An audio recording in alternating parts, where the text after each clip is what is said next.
Hello! In this video I will show you how to enable Google Assistant to work on lock screen on Realme P1. So you have to start by opening your Google application, then click on your avatar, and now you have to go to settings.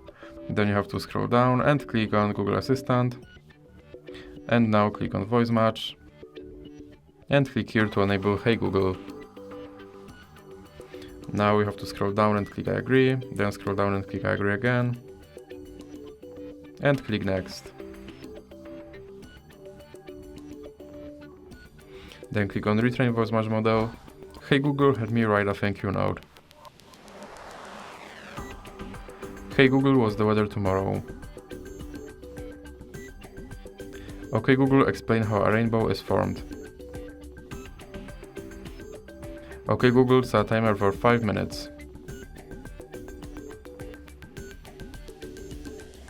Then click next.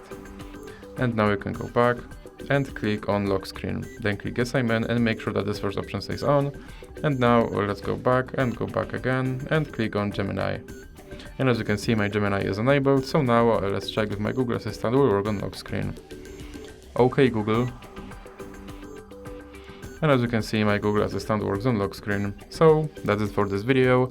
If you liked it, please remember to leave like and subscribe.